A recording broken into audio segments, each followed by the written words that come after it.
I kept my daughter a secret from her billionaire father until she applied for a scholarship using his name. In a glass-walled conference room, overlooking Manhattan's skyline, a billionaire leaned forward and asked me the one question I'd been dreading for 11 years. Would this conversation change my entire life? His voice carried that particular weight of someone who already sensed the answer. I glanced at my 11-year-old daughter sitting beside me, her hands folded precisely, the way she did when nervous, and I said the only word I could manage, yes. What he didn't know, what I was seconds away from revealing, was that the brilliant young girl who'd just won his foundation's most prestigious scholarship was his daughter. What would you do if a single name on a birth certificate could rewrite your entire family story and expose everything you'd spent years protecting? Would you keep silent to shield your child from potential rejection, or would you risk everything for the truth?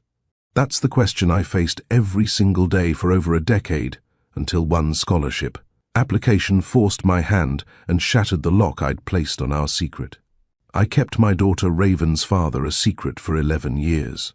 Not out of spite, not from anger, but from a complicated mixture of fear and fierce maternal protection.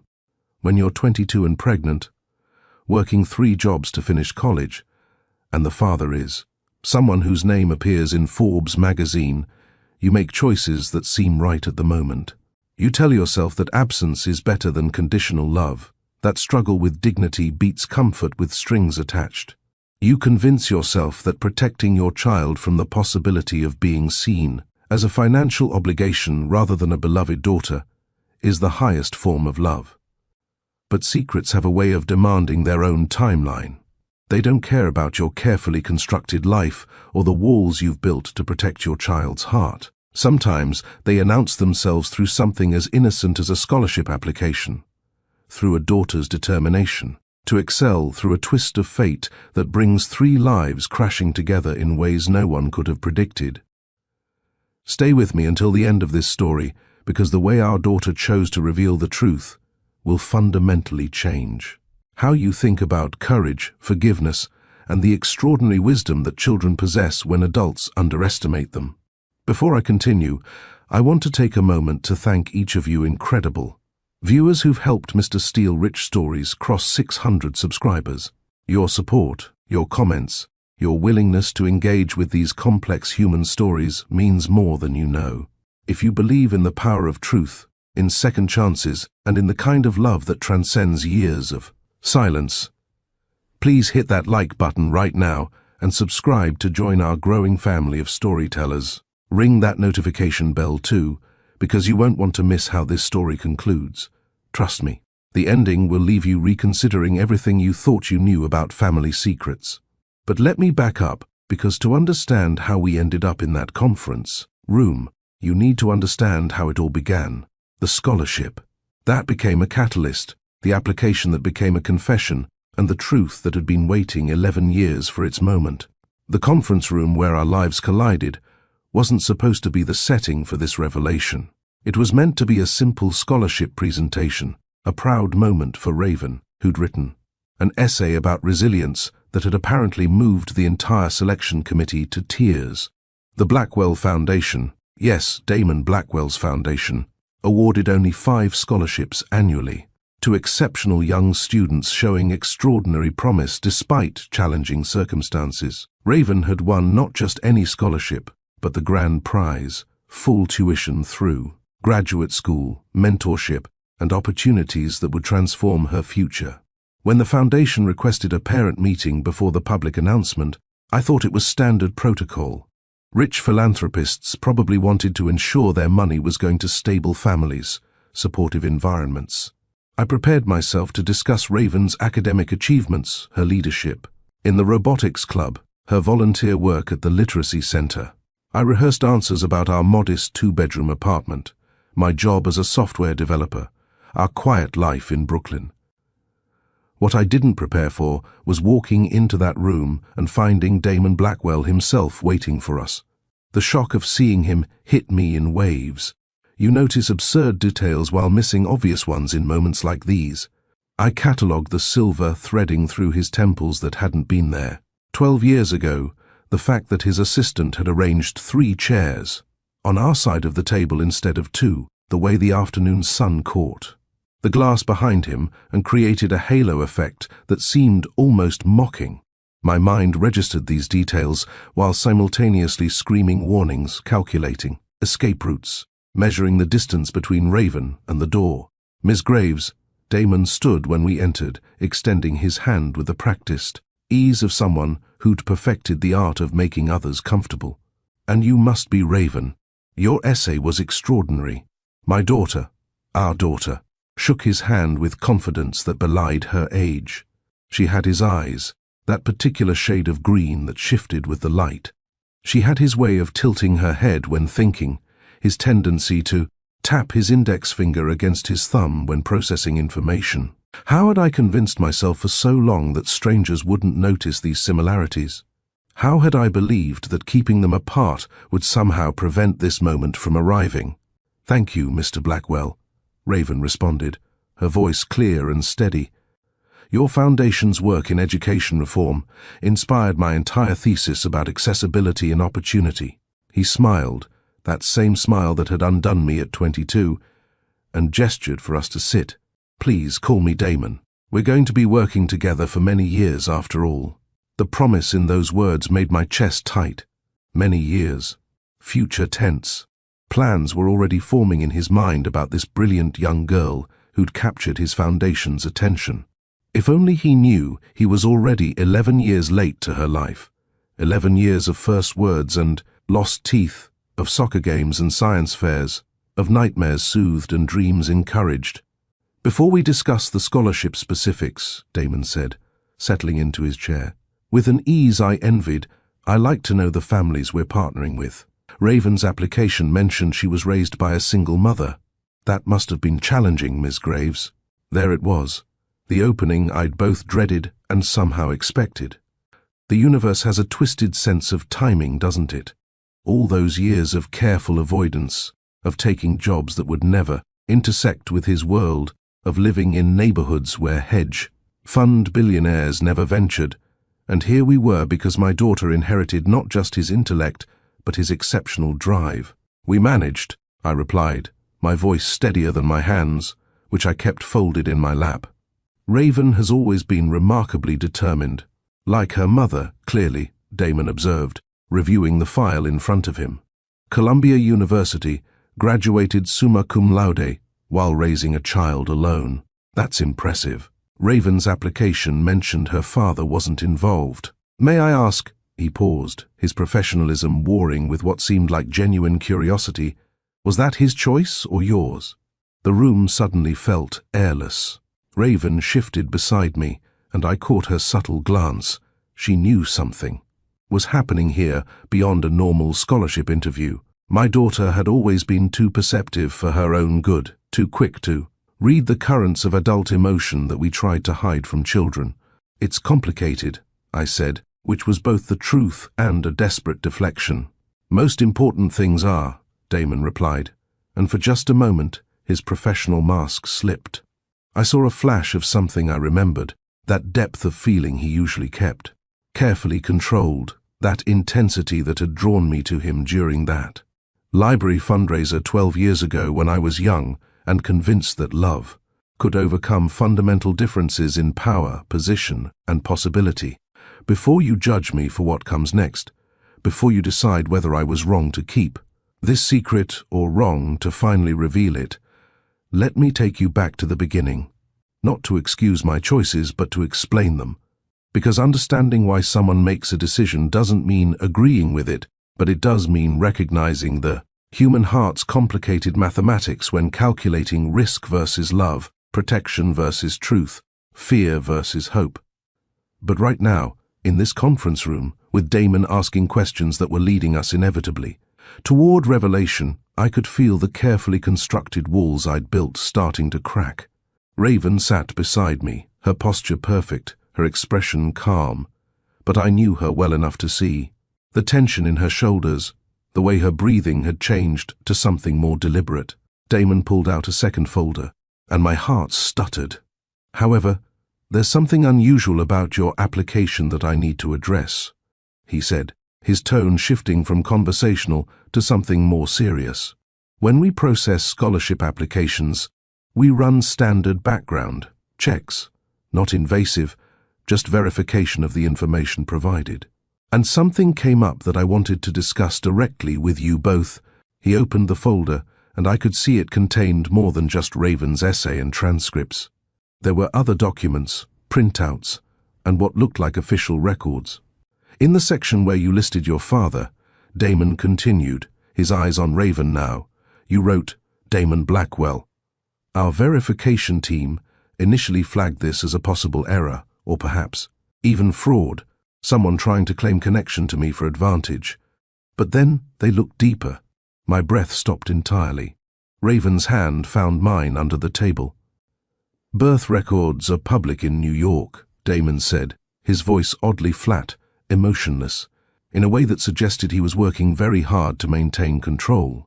And 11 years ago a birth certificate was filed for Raven Elizabeth Graves, mother Amani Graves, father listed as unknown.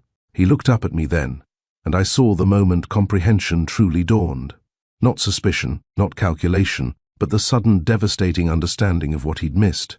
But you put my name on the scholarship application, he said to Raven, his voice barely above a whisper. Why would you do that if the birth certificate says unknown? Raven, my brave, brilliant daughter, looked him directly in the eye and said, because unknown isn't the same as untrue. My mom left that line blank when I was born because she thought it was safer that way.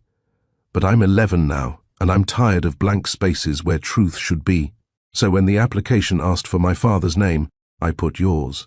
Because it's the truth. The silence that followed was absolute. Damon's face cycled through shock, confusion, and something that looked like grief mixed with wonder. His hands gripped the edge of the table, knuckles whitening. Amani, he said, and my name in his voice carried the weight of 12 years.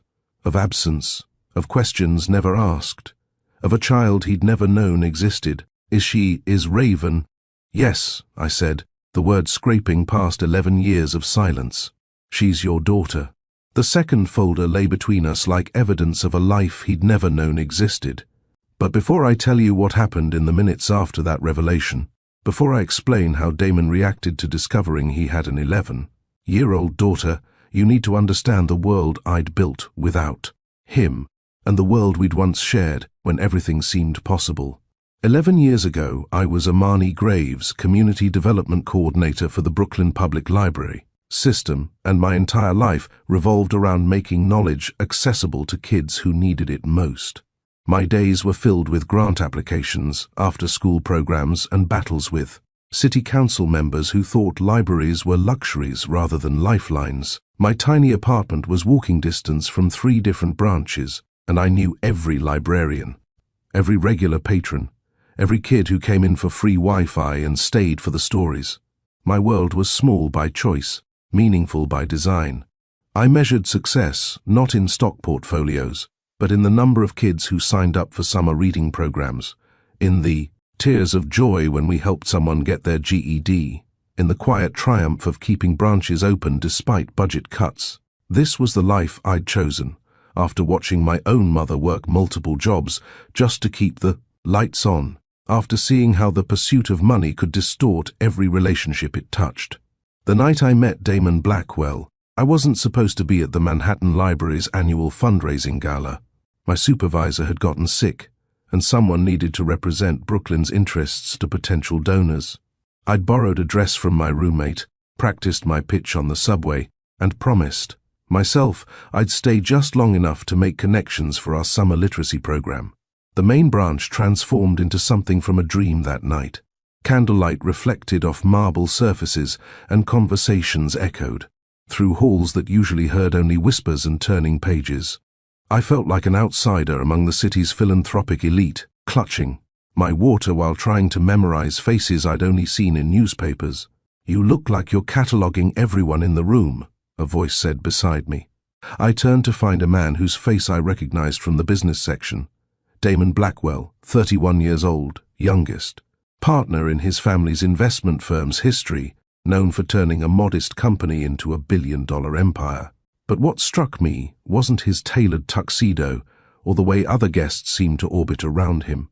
It was how genuinely tired he looked underneath the polish, how his smile seemed practiced rather than real. Occupational hazard, I replied, surprising myself with my calm. Librarians are professionally trained to organize things, even people. And how would you organize me? He seemed genuinely curious, not flirtatious.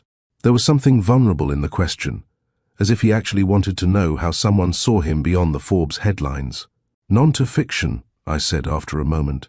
Business and economics, obviously, but you keep looking at the rare books displayed like you want to touch them, so maybe history too. And you've checked your phone 12 times in the last 5 minutes but haven't answered it once, which suggests you're here out of obligation, not interest. His laugh was unexpected, rich and genuine, nothing like the calculated responses I'd heard him give to other guests. You missed one thing. What's that? I'm actually here because I love libraries. They were my escape growing up. Before the money, before all of this, he gestured vaguely at the opulence around us. Libraries were where I felt safe. That admission shifted something between us. Suddenly, he wasn't Damon Blackwell, billionaire. He was just someone who understood that libraries were sanctuaries, that books could save you when nothing else could. We talked for 3 hours that night, not about tax to deductible donations or naming opportunities, but about real things. He asked about my work in Brooklyn, listened with genuine interest as I explained how we were trying to bridge the digital divide, how our branches served as community centers, resource hubs, and safe havens all at once. He told me about growing up before his father's first patent changed everything, about how he still visited his childhood library branch every year to donate anonymously. When the gala ended, he walked me outside where the city hummed with late night energy. The air smelled like rain and spring blossoms. I have a confession, he said, pulling out a cocktail napkin covered in notes. I've been writing down everything you said about your programs. Would it be completely inappropriate if I asked to see them myself? Not as a donor. Well, not just as a donor, but because I think you're doing something important that everyone else is missing. 2 weeks later, he showed up at our branch wearing jeans and a university sweatshirt, looking nothing like the man from the gala. He spent 6 hours there, reading to kindergartners, helping teenagers with college, essays, listening to seniors share stories about the neighborhood's history. When one of our regular kids mentioned he'd been teaching himself coding from library books because his school didn't offer computer science, Damon sat on the floor with him for an hour, helping debug programs on a laptop held together with tape. This is real, he said to me afterward, standing outside as the sun set over Brooklyn. What you do here, this is the real work. Not what I do, moving numbers around, making wealthy people wealthier. This matters. Our first real date wasn't fancy. He brought takeout to my apartment because I had to finish a grant proposal. We sat on my fire escape, sharing noodles while I explained the process of securing city funding. He listened like I was revealing secrets, asked questions that showed he understood both the bureaucracy and the mission behind it. When I apologized for the unglamorous evening, he said, "Amani, this is the most honest night I've had in years." The relationship that followed was quiet, earnest, and achingly tender. Damon would show up at different library branches with coffee and pastries for the staff. He'd text me photos of interesting books he found during his travels. We had a standing Thursday night tradition at a small restaurant in Sunset Park where nobody recognized him and we could talk for hours about everything except his business. He taught me about Renaissance art, which he'd studied before his MBA. I introduced him to contemporary poetry and the underground jazz clubs scattered throughout Brooklyn. We spent entire Saturdays at museums, making up stories about the people in paintings. He laughed at my terrible jokes, and I called him out when he tried to use business jargon to avoid talking about feelings. The night he told me he loved me, we were sitting on the stone steps of the Prospect Park boathouse at midnight, sharing cinnamon tea from a thermos I'd brought. There were no grand gestures, no expensive jewelry, just his voice, quiet and certain. I've built this entire empire, Amani, but sitting here with you, talking about library programs and community gardens, this is the only time I feel like myself. I believed him. That was my first mistake.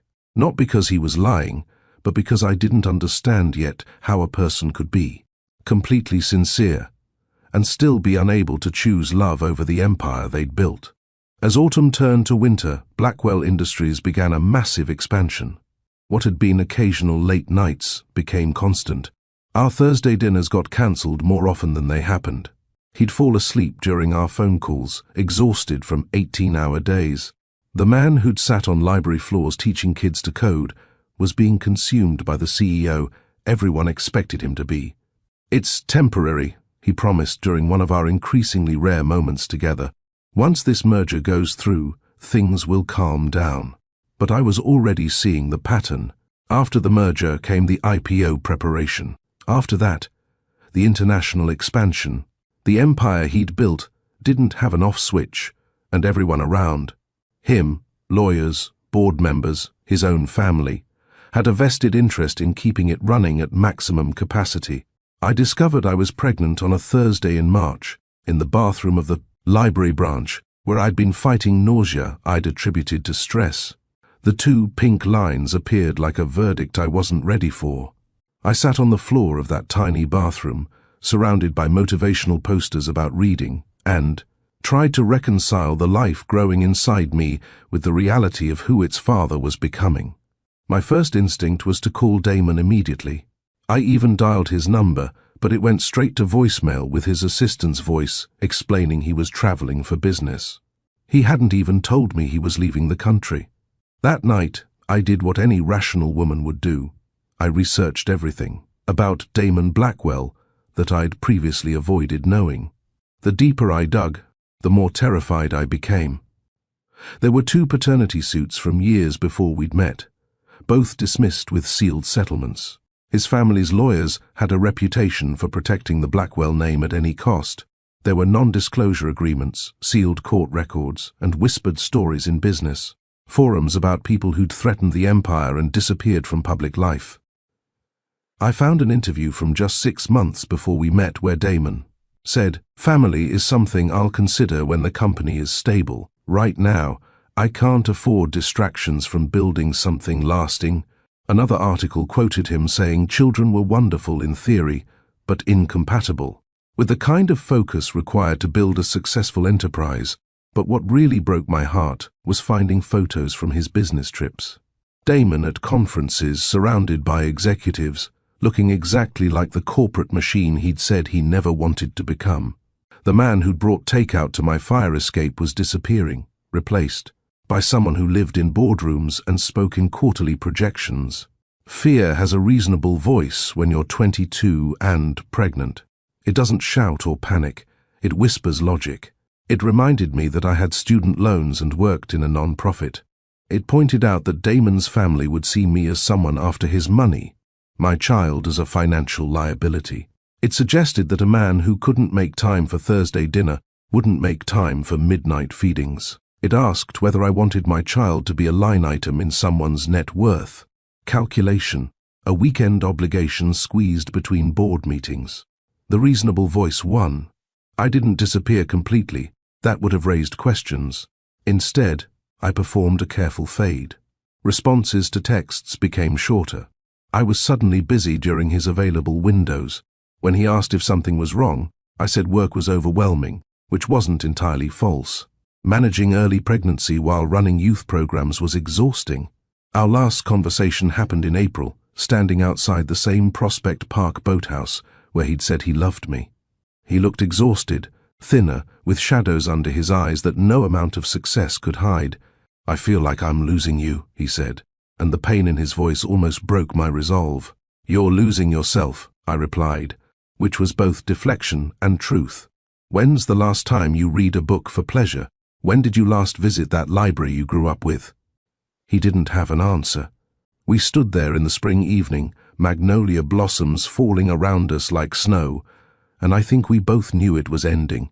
What he didn't know was that I was already 8 weeks pregnant, already planning my disappearance from our overlapping worlds. After this quarter, he started, but I stopped him. "There's always going to be another quarter, Damon, another merger, another expansion. And that's okay, that's who you are." but I can't wait in the margins of your life anymore. He left for an international trip the next morning. I blocked his number while sitting in an obstetrician's waiting room, my hand protective over my still flat stomach. Building a life without him was both easier and harder than expected. Easier because Brooklyn wrapped around us like a protective embrace. My community of librarians, teachers and neighbors became Raven's village. My mother moved from her home to help, never once questioning my decision to raise her granddaughter alone. We created our own traditions: Saturday morning pancakes, sunset walks. In Prospect Park, bedtime stories that sometimes lasted hours. Harder because Raven was extraordinary from the start, and every milestone made me wonder what Damon would think. Her first word was book. Of course it was.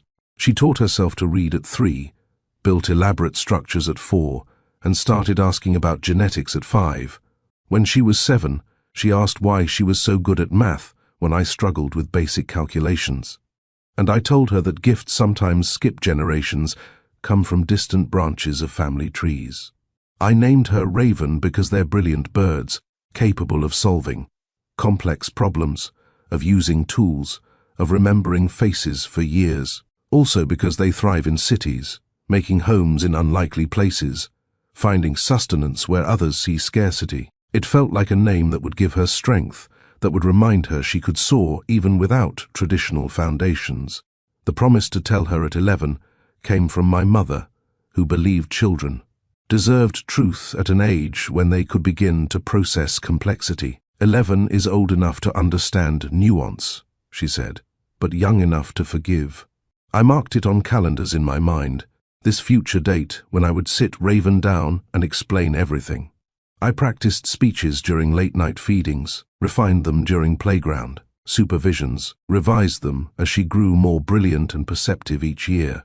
I told myself I was waiting for her sake, but maybe I was just waiting for courage I didn't yet possess. Would you have told him then, when you were young and scared, when his world seemed designed to consume anything soft and real? Or would you have protected your child until you felt the world was safe enough for complicated truths? Comment below what your heart would have done, because 11 years later, sitting in that conference room with truth finally spoken aloud, I still wasn't sure I'd made the right choice. 3 months before that conference room meeting changed everything, Raven and I were having our regular Tuesday afternoon at the Fort Greene Library, the same branch where I'd discovered my pregnancy 11 years earlier. She'd claimed her favorite corner table, the one near the window where afternoon light made homework seem less tedious. Her workspace was classic Raven, color-coded folders arranged by subject, a notebook filled with equations and doodles. Her lucky purple hair ribbon keeping her braids back, and a container of apple slices I'd packed that morning. At 11, Raven was the kind of child who wrote code during lunch breaks and illustrated her science notes with perfectly proportioned diagrams. She carried herself with quiet confidence that came from knowing exactly who she was, even if she didn't know the whole story of where she came from. Other kids sometimes found her intensity off-putting, but Raven didn't seem to mind. I'd rather have 3 real friends than 30 fake ones, she'd told me once. Wisdom that stung, because I wondered if she'd inherited that particular selective approach from her father. I was processing returned books when Margaret, our head librarian, handed me a stack of flyers. New scholarship opportunity. Mind putting these on the community board? The moment I saw the Blackwell Foundation logo, my chest tightened. For 11 years, I'd successfully avoided Damon's expanding influence. But lately, his foundation's reach had grown impossible to ignore. They funded STEM programs, built computer labs, sponsored coding camps, all the things I'd once dreamed we'd support together. Now he was doing it alone, or rather, with the army of program officers and grant managers who'd replaced our Thursday night conversations about changing the world. The scholarship was substantial, full tuition through graduate school, summer enrichment programs, mentorship, and guaranteed internships. Open to students ages 10 to 14 who demonstrated exceptional promise despite challenging circumstances. The tagline read, "Brilliant minds aren't limited by zip codes." I could have thrown the flyers away. Should have, probably. But that would have meant denying opportunities to kids who deserve them. just because I was protecting my own secret. So I pinned one to the board, telling myself Raven would never notice it among the dozens of other announcements. I underestimated my daughter's systematic approach to opportunity. "Mom, look at this." Raven appeared at my desk 20 minutes later, flyer in hand, eyes bright with possibility. "The Blackwell Scholarship. It's perfect for my urban infrastructure project." My hands stilled on the keyboard. "That's a national competition, sweetheart. Thousands of kids will apply." "So," she tilted her head in that particular way when confronting a challenge. "You always say the only guaranteed failure is not trying." I watched her read through the requirements, her finger tracking each line, her mind already calculating how to craft the perfect application. The essay prompt was about identifying a systemic problem in your community and proposing an innovative solution. Raven had been documenting broken streetlights in our neighborhood for 2 years, creating maps that showed correlations between darkness and safety concerns, developing an app concept that would crowdsource reports and bundle repairs for efficiency. "I want to apply," she said, looking up at me with determination that was entirely her own. "It's a lot of work," I tried weakly. "Your science fair project is due the same week." "I can manage both." "Mom, this scholarship, it would change everything. I could go to any college, study biomedical engineering without you worrying about loans. We could finally fix the heating in our apartment instead of you saving every penny for my education." There it was, the practical idealism that made Raven extraordinary. She dreamed big, but grounded those dreams in real-world implications. She knew I'd been saving since before she was born, that every extra shift, every freelance project, went into her college fund. She'd never complained about what we couldn't afford. But she noticed everything. "If you really want to apply," I said, my voice carefully neutral, "we'll make it happen." She hugged me then, quick and fierce, before returning to her table to start outlining her essay. I watched her work, noting how she approached the prompt like a puzzle to solve rather than a question to answer. She filled 3 pages with notes before writing a single sentence of the actual essay, mapping connections between inadequate street lighting, community safety, public health, and educational outcomes. For 2 weeks, Raven refined her essay with the focus of someone 3 times her age.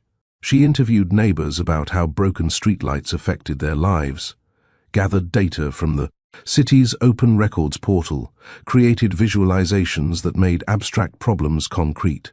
She wrote about how darkness wasn't just the absence of light, but the presence of danger, how fixing streetlights was really about illuminating possibility. Her closing paragraph made me cry.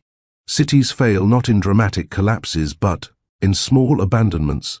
A broken light here, a closed library there, a cancelled after-school program somewhere else.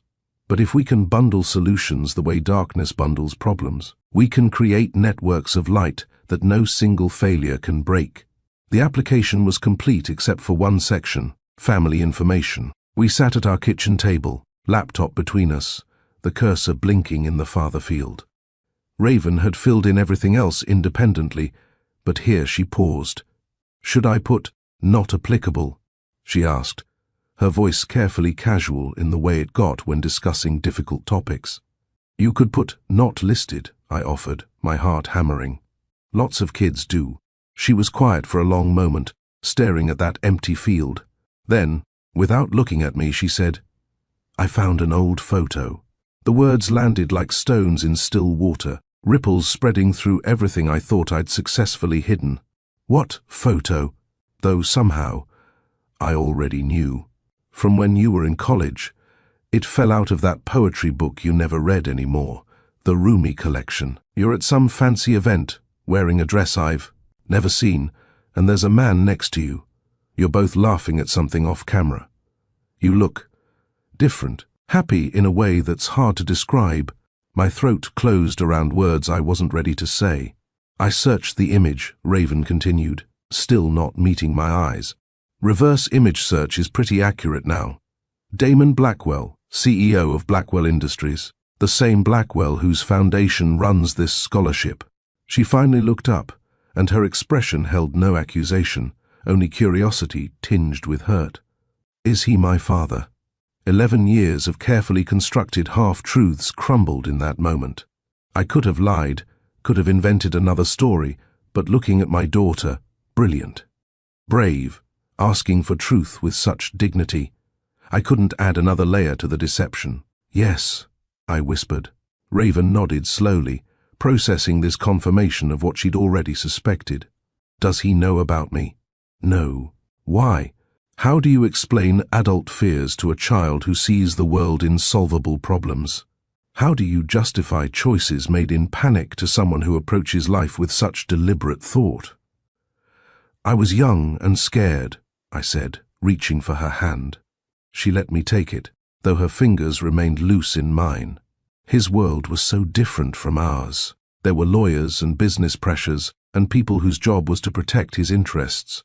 I thought protecting you from that was more important than giving. You a father who might see you as an obligation rather than a gift. But you don't know that's how he would have seen me, Raven said, her voice steady but sad. You decided for both of us. The truth of that statement cut deep. You're right, I did, and maybe that was wrong, but I truly believed I was protecting you. From what? From having resources? From having two parents? From being a headline? From custody battles fought by expensive lawyers? From growing up in a world where your worth would be measured in dollar signs rather than dreams? I squeezed her hand gently, but mostly from the possibility that he might choose his company over you, the way he chose it over me. Raven was quiet for a moment, then asked, "Did you love him?" "Very much. Did he love you?" "I think so, in his way. But sometimes love isn't enough when you're living in different worlds." She extracted her hand from mine and returned to the laptop. "I'm going to put his name, Raven, not to hurt you," she said quickly. "Not for money or revenge or whatever adults worry about, but because it's true. And maybe it's like mailing a letter to the right address, even if you're not sure of anyone's home. At least it's honest. If you put his name, they might contact him. This could change everything." "Everything already changed the moment I found that photo," she said with wisdom that shouldn't exist in someone her age. "The question is whether we let truth or fear write what happens next." I watched my 11-year-old daughter type her father's name into that field with steady hands. Such a small action, 14 letters and a space, that would demolish the careful boundaries I'd maintained for over a decade. "Are you angry with me?" I asked. Raven looked at me then with understanding beyond her years. "I'm sad that you felt so alone you couldn't tell him. I'm sad that I've spent 11 years not knowing half of where I come from. But I'm not angry. You're the best mom anyone could have. You made a choice based on fear instead of hope. And now, I'm making a different one." She moved the cursor to the submit button, her finger hovering over the trackpad. Together, I understood what she was asking, not just permission, but partnership in this moment that would change all our lives. I placed my hand over hers on the laptop. Together, I confirmed. We clicked submit. The confirmation email came immediately. "Thank you for your application to the Blackwell Foundation Excellent Scholarship. We will review your submission and contact you within 4 to 6 weeks regarding finalist status." We sat in silence, the laptop screen glowing between us. Finally, Raven asked, "What do you think will happen?" "I don't know, sweetheart. But whatever comes next, we'll face it together." She nodded, then surprised me by coming around the table to curl into my lap the way she had when she was small. "Mom, if they accept my application, if I have to meet him, will you come with me?" "Every step," I promised, holding her close. "Even if my legs shake the entire time." "They will," she said with certainty. "But you'll walk anyway. You always do the right thing, even when you're scared. That's what makes you brave." The weeks that followed passed in a strange limbo. Life continued its normal rhythm. School, work, library visits, homework, weekend, pancakes. But underneath everything ran a current of anticipation and dread. Every time my phone rang, my heart jumped. Every email notification made me hold my breath. Raven seemed calmer than I felt, returning to her normal routine with the compartmentalization, skills of someone who'd already made peace with her decision. She finished her science fair project, a water filtration system that won second place at the regional competition. She continued mapping streetlights, updating her data, refining her app prototype. She lived her life while waiting for the response that might reshape it. I was less successful at maintaining equilibrium. I found myself researching Damon obsessively, something I'd avoided for 11 years. His company had grown even larger. He'd been featured in 3 different business magazines that month alone. There were photos of him at charity galas, corporate events, and foundation ceremonies. In all of them, he wore the same professional smile I remembered, the one that didn't quite reach his eyes. He wasn't married. I confirmed that through multiple sources, relieved that. At least I wouldn't be disrupting another relationship with our revelation. There were occasional mentions of dates with various socialites, but nothing that seemed serious or lasting. His entire life appeared to revolve around Blackwell Industries and the foundation he'd established 5 years ago. The foundation. I read every article about it, watched every interview where he discussed its mission. He talked about accessibility, about brilliant minds trapped by circumstance, about his belief that potential was equally distributed, but opportunity wasn't. He sounded like the man I'd fallen in love with, the one who'd sat on library floors and dreamed about changing the world. Maybe he hadn't disappeared entirely. Maybe he'd just found a different way to do the work. 4 weeks and 2 days after Raven submitted her application, the email came. I was at work when my phone buzzed with the notification. Raven was still at school. The subject line read, "Blackwell Foundation Excellence Scholarship. Finalist notification." My hands shook as I opened it. Dear Raven Graves, congratulations on being selected as a finalist for the Blackwell Foundation Excellence Scholarship. Your essay on urban infrastructure and community safety demonstrated exceptional analytical thinking and innovative problem solving. However, there is an administrative matter regarding your application that requires clarification before we can proceed with final evaluation. Please arrange to visit our Manhattan office at your earliest convenience, accompanied by a parent or legal guardian. Our program coordinator will contact you directly to schedule this meeting.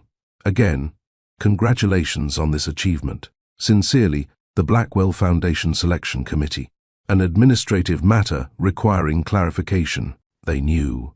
They'd seen the name in the farther field and were asking questions. I forwarded the email to my phone and called Raven's school, asking them to let her know I'd be picking her up directly after classes ended.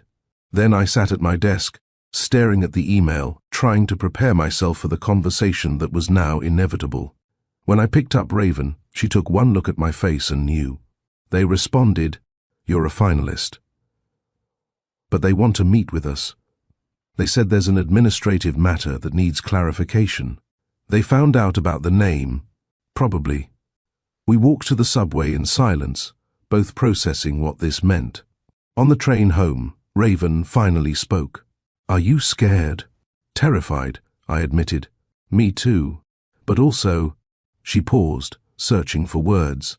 "Also kind of relieved? Like, we've been waiting for this moment for 11 years, even though I didn't know that's what we were waiting for. At least now it's happening." The not knowing was harder than whatever comes next. That evening, the promised call came. A woman's voice, professional and courteous, offering several meeting times over the next week. I chose the soonest one. Waiting would only make the anxiety worse. "We'll see you Monday at 2 o'clock, the woman confirmed. "Mr. Blackwell will be conducting the meeting personally, as he does with all finalist families." My heart stopped. "Mr. Blackwell himself?" "Yes, he makes it a point to meet every finalist. He says it keeps him connected to the Foundation's mission. So he would be there. Damon would be in that room when we arrived. Whatever questions they had about the application, whatever clarification they needed, he would hear it directly." The weekend before the meeting passed in a blur of nervous preparation. I helped Raven practice potential questions, though we both knew the real questions would have nothing to do with her essay. I ironed her favorite purple dress 3 times, anxiety manifesting in obsessive perfection. I barely slept, playing out scenarios in my mind. Anger, rejection, legal threats, or worse, complete indifference. Sunday night, Raven found me on the fire escape where I often went to think. She sat beside me without speaking, just her presence offering comfort. "Whatever happens tomorrow," she said finally, "we're going to be okay. We were okay before knowing, and we'll be okay after. The truth doesn't change who we are, just what others know about us." "When did you get so wise?" I asked, putting my arm around her. "I had a good teacher." She leaned against my shoulder. "Mom? Thank you for letting me do this, for not making me keep the secret just because it's scary to tell the truth." "Thank you for being brave enough to speak about it," I replied. "I should have done this years ago. Maybe, or maybe this is exactly the right time. Maybe we both needed to be ready." Monday arrived too quickly and not quickly enough. We dressed carefully, Raven in her purple dress, me in something professional that felt like armor. We took the subway into Manhattan, neither of us speaking much, both lost in our own thoughts about what waited on the 52nd floor of that glass tower. Standing outside the Blackwell Foundation building, all steel and windows reaching toward the sky, I remembered another moment 11 years earlier when I'd stood outside a clinic, making a choice that would define all our lives. This time, though, I wasn't alone. Raven squeezed my hand, and together we walked through doors that would finally force the past and present to meet. The receptionist smiled at us with practiced warmth. "Ms. Graves and Raven, Mr. Blackwell is expecting you. Please, follow me." My heart hammered as we walked through corridors lined with photos of scholarship, recipients, success stories, and lives changed by the Foundation's support. Would Raven's photo join them someday? Or would what we were about to reveal disqualify her from consideration entirely? The receptionist stopped at a conference room door. "Right through here. Can I get you anything? Water? Coffee?" "We're fine, thank you," I managed. She opened the door. And there he was. Damon Blackwell, 12 years older but still magnetic, standing by those glass walls overlooking Manhattan. He turned when we entered, professional smile in place, and then he saw Raven. I really saw her, and I watched his expression shift from polite welcome to confusion to something like recognition, even though recognition should have been impossible. "Ms. Graves," he said, his voice steady but his eyes never leaving Raven. "And this must be Raven. Please come in. Sit down." We settled into the chairs arranged on our side of the table. Damon sat across from us, that second folder already open in front of him, the one that would change everything. "Your essay was extraordinary, Raven," he began, but his tone suggested this wasn't really about the essay anymore. "But as I mentioned in the email, there's a discrepancy we need to address." Here it was. The moment 11 years of silence had been building toward. "In your application," Damon continued, his voice carefully controlled, "you listed your father as Damon Blackwell. That's me.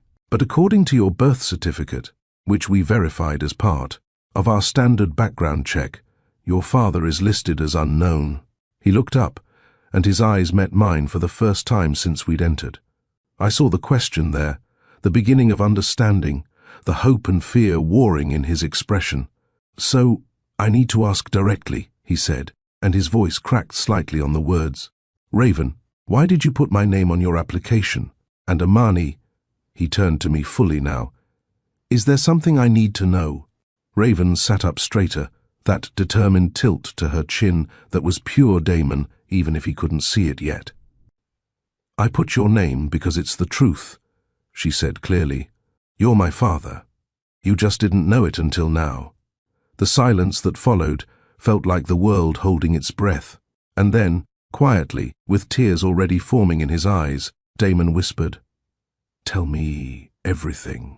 "Would you like me to stay, Mr. Blackwell?" His assistant hovered by the door, clearly sensing the shift in atmospheric pressure. The air in the room had changed from professional courtesy to something far more weighted. "No, Patricia, thank you, and please hold all my calls."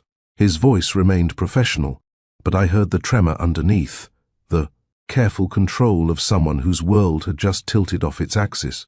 The door closed with a soft click that sounded deafening in the silence that followed. We sat there, 3 points of a triangle that had existed incomplete for 11 years, and I watched Damon's face cycle through disbelief, calculation, and something that looked devastatingly like grief. He opened his mouth twice before words came. When? Such a small question containing multitudes. When did I know? When was she born? When did I decide to keep this from him? I found out I was pregnant in March, 12 years ago, I said, my voice steadier than I felt. 3 months after we ended things. You were traveling. You'd been traveling constantly. March. He said it like he was searching his memory, trying to reconstruct a timeline he'd never known existed. I was in Singapore for the merger. When I got back, you wouldn't return my calls. I couldn't. Not then. Not knowing what I knew, Raven had been watching our exchange with focused attention, but now she leaned forward slightly. Before this becomes about what happened 12 years ago, can we talk about what's happening now? Both Damon and I turned to her, this 11-year-old girl who somehow held more composure than either of her parents. I need to say something before this gets more complicated, she continued. I'm not here for money. I'm not here to disrupt your life or make demands. I applied for the scholarship because I earned it. My essay was selected before anyone connected it to you. I put your name on the application because it was true, and my mom taught me that truth matters, even when it's inconvenient. Raven, I started, but she held up her hand gently. I'm also not angry with you, she said, her eyes on Damon now. You didn't know I existed. That wasn't your choice. But now you do know, and what happens next? That is your choice. Damon leaned forward, his hands clasped on the table, looking up at our daughter, with an expression of wonder mixed with what might have been shame. What would you like to happen next? I'd like to know you, Raven said simply. Not your money or your connections or your company. Just you. The person who used to sit in libraries and read. The person who made my mom laugh in that photograph. The person you are when the cameras aren't watching. That person might disappoint you, Damon said quietly, his voice raw. I'm not very good at this. At personal relationships. At being present. I've spent so many years building things that I'm not sure I remember how to just be. Then maybe it's time to learn, Raven suggested. My mom says people can always choose to be different than they were yesterday. Damon looked at me then, really looked at me for the first time since we'd entered the room. His eyes were wet, but he didn't try to hide the tears. You raised an extraordinary young woman. We raised her, I corrected, the pronoun feeling strange but necessary. You just didn't know you were contributing. Every scholarship I funded, every library I built. His voice broke. God, Amani, was I trying to find you? Find something I didn't even know I'd lost? The raw honesty in his voice nearly undid me. This wasn't the polished CEO who gave keynote speeches. This was the man who'd brought me tea on fire escapes, who'd sat on library floors, reading to children, who'd once said loving me was the only time he felt real. We need to establish boundaries, I said, forcing practicality into a moment threatening to overflow with emotion. If you want to be in Raven's life, and that's her choice as much as yours, then we do this at her pace. No lawyers drawing up custody arrangements, no media announcements, no machinery of your corporate world consuming this. Mom, Raven interjected gently. I can speak for myself. She turned to Damon. I want to get to know you gradually. Maybe start with something simple, like meeting once a week, somewhere normal, not fancy. And I want to keep living with Mom, going to my regular school, and maintaining my regular life. I don't want to become a different person just because I have a father now. She stays in the center, Damon said, understanding immediately. Not the money, not the company, not what anyone else wants or expects. Just Raven, making choices about what Raven needs. Exactly, I said, surprised by how quickly he grasped what mattered. Can I? He paused, uncertain in a way I'd never seen during our relationship. Would it be okay if I hugged you? Both of you. Raven looked at me, and I nodded. She stood first, walking around the table with measured steps. Damon rose to meet her, and I watched him carefully, tentatively wrap his arms around his daughter for the first time. He held her like she was made of spun glass, like she might disappear if he squeezed too tight. When he looked at me over her head, tears were streaming freely down his face. 11 years, he whispered. I missed 11 years. You can't get them back, I said, my own voice thick. But you haven't missed everything. She's only 11. There's still time for driving lessons, high school graduation, college tours. There's still time to be her father if that's what you want. Raven pulled back slightly. Am I still getting the scholarship? I really did earn it. Damon laughed through his tears, the sound breaking and reforming into something like joy. Of course you're getting the scholarship. Your essay was brilliant. The selection committee chose it unanimously before anyone made the connection. Although, he added with a slight smile, we might need to figure out how to handle the public announcement, given the circumstances. Anonymous could work, Raven suggested, her strategic mind already solving problems. Just say a New York City student. That way it's about work, not the family drama. You really did get the best of both of us, Damon said, wondering about coloring his voice.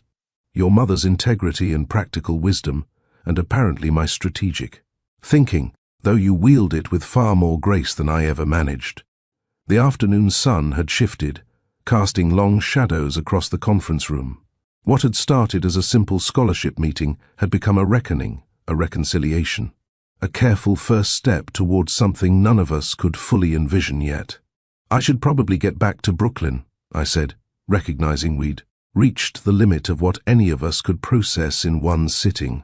Raven has a robotics club at 4. Robotics? Damon's interest sharpened immediately. What are you building? A water filtration system using algorithms to predict maintenance needs, Raven explained, falling naturally into describing her work. It's for communities that can't afford regular infrastructure updates. The system learns from usage patterns and flags components before they fail completely. She's trying to solve the world one invention at a time, I added, pride evident in my voice despite the emotional exhaustion settling into my bones. Like mother, like daughter, Damon said softly. Then, more formally, would next Saturday work for that meeting? Somewhere in Brooklyn. Your choice of place. Raven looked at me, and I nodded. There's a diner on Fulton Street that makes excellent pancakes, she offered. Nothing fancy, but the food is good and they don't rush you.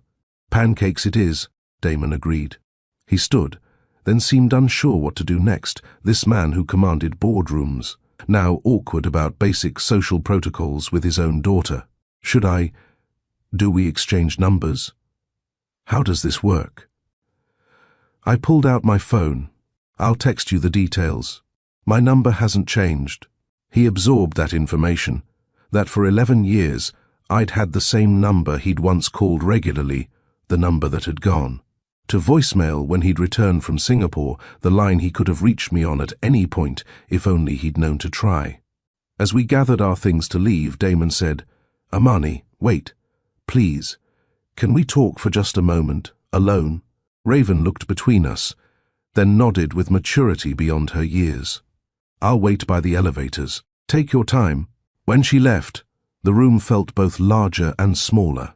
Damon and I stood facing each other, 11 years of silence stretching between us like a chasm that might be too wide to cross. I need to apologize, he began. For what? You didn't know. Not for that. For before. For choosing the expansion over us. For letting the work get so loud I couldn't hear what mattered. You tried to tell me that last night in the park. You said I was losing myself, and you were right. We were in different places, I said carefully. You had an empire to build, and you had a daughter to raise, alone, because you didn't trust me to choose her over the empire. He ran his hand through his hair, a gesture I remembered from moments of stress. You were right not to trust me. Not then. I wouldn't have been a good father at 23, consumed by ambition and proving myself. And now I've built everything I thought I wanted and realized none of it means anything compared to what I missed. He looked toward the door where Raven had exited. She's remarkable, Amani. That essay about broken streetlights, she sees the world as a system that can be improved with enough thought and care. That's you. That's all you. It's you too, I admitted.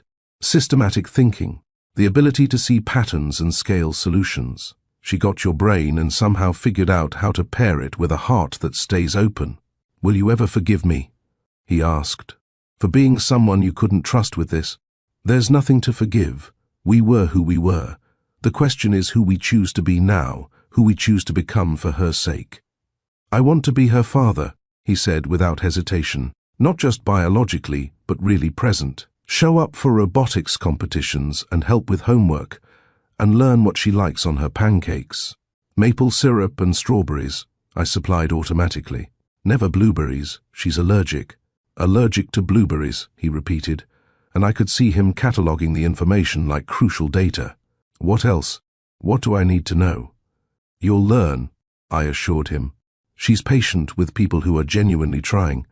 Just show up consistently. That's what matters most. We walked toward the elevator together, the weight of shared history and uncertain future, making each step feel significant. At the elevator bank, Raven was waiting, reading something on her phone with the focused intensity she brought to everything. Ready? I asked her. Almost, she said, then looked up at Damon. I just want you to know, I'm glad the secret's out. Not just for me, but for Mom, too. She's been carrying this alone for too long. The elevator arrived, and as we stepped in, Damon said, Saturday then.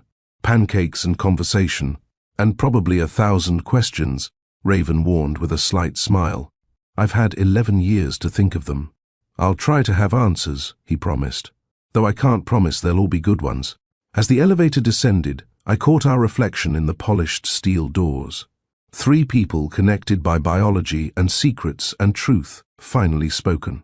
We emerged onto Manhattan Street, where life continued its normal pace, unaware that inside that glass tower, 3 lives had just changed direction entirely. Walking to the subway, Raven slipped her hand into mine. That went better than I expected. What did you expect? Honestly, I thought he might deny it, or get angry, or call lawyers. She paused. I didn't expect him to cry. Those were good tears, I said. The kind that means something broke open that needed to. Do you think he'll really show up on Saturday?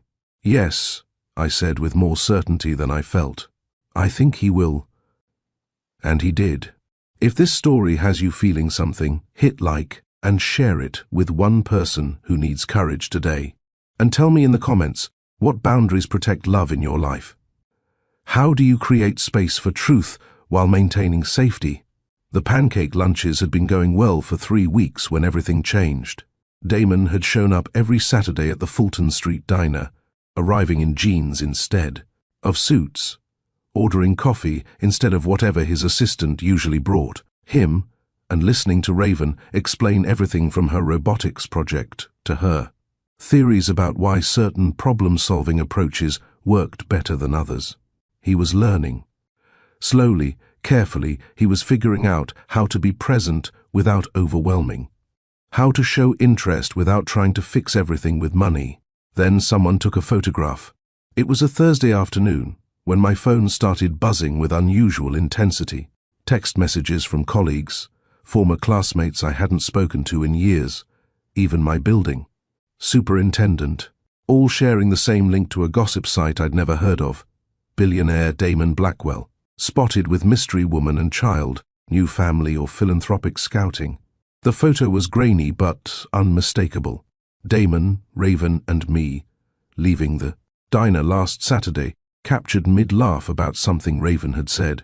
In the image, Damon's hand rested lightly on Raven's shoulder in a gesture that was becoming natural between them. The article speculated wildly: secret relationship, hidden family, talent scouting for the foundation, mentorship program expansion. My hands shook as I scrolled through the comments. Most were benign curiosity, but some cut deeper. Gold digger found her mark. Convenient timing with that scholarship announcement. Poor guy probably doesn't know she's just after his money. I was still processing when my phone rang. Damon's name on the screen. You've seen it, he said without preamble. Just now. Damon, I'm so sorry. I should have been more careful. We should have... This isn't your fault. It's the world I live in. Either way, it's my problem to solve. He paused, and I heard voices in the background, sharp and urgent. My communications team wants to meet. Today. They're calling it damage control. The phrase made my stomach turn. Damage control. Like truth was a spill to mop up. A crisis to manage rather than a reality to navigate. I need to pick up Raven from school in an hour, I said, checking my watch. Can we talk after? Come to the foundation. 6 o'clock. We'll figure this out together. When I picked up Raven, she was already on her phone, her expression more curious than concerned. Mom, there's a picture of us online. Some of my friends sent it to me. I know, sweetheart. How are you feeling about it? She considered the question with her usual thoughtfulness. Weird, but also kind of relieved, like, I was wondering how long we could keep meeting in public before someone noticed. Did you really think a billionaire could eat pancakes in Brooklyn without eventually being recognized? Her pragmatism steadied me. I guess I hoped for a little more time before the world got involved. The world's always involved, Mom. We just get to decide how we respond to it. At 6 o'clock, we entered the Blackwell Foundation conference room to find not just Damon but 3 other people. His communications director, his legal counsel, and someone whose title I missed in my rising anxiety. The energy in the room was different from our previous visit, tighter, more controlled, more like the machinery I'd feared all those years ago. Thank you for coming, Damon said, his voice more formal than it had been at the diner. This is Victoria Lang, my communications director, and James Reeves, general counsel. They've prepared some options for how we handle the current situation. Victoria, a woman in her 40s with sharp eyes and sharper suit, opened a presentation on the large screen.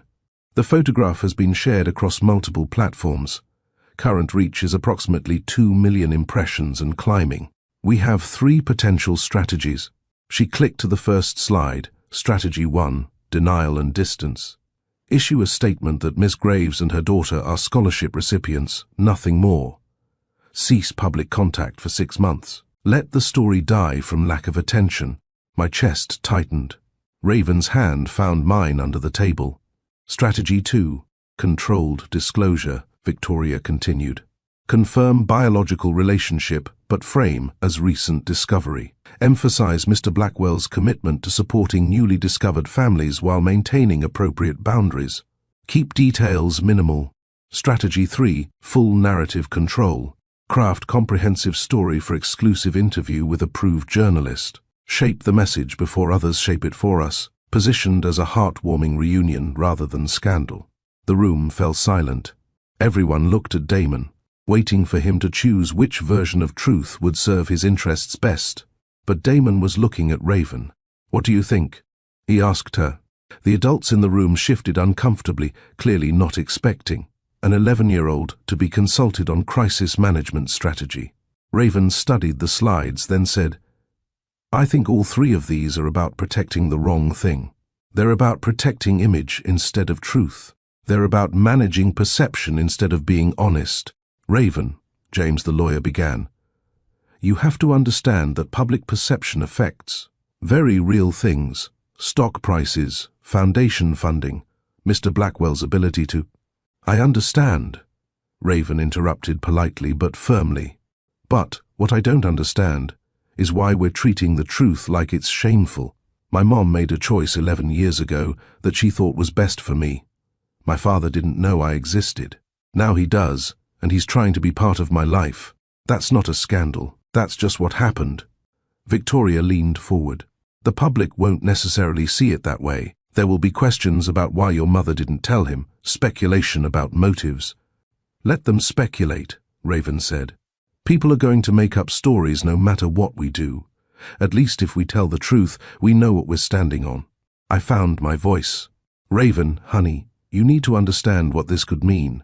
People might say cruel things about you, about me. Your classmates might treat you differently. There might be photographers at your school. Will there be? She looked at Victoria. Possibly, Victoria admitted. For a few weeks at least, until the next story breaks.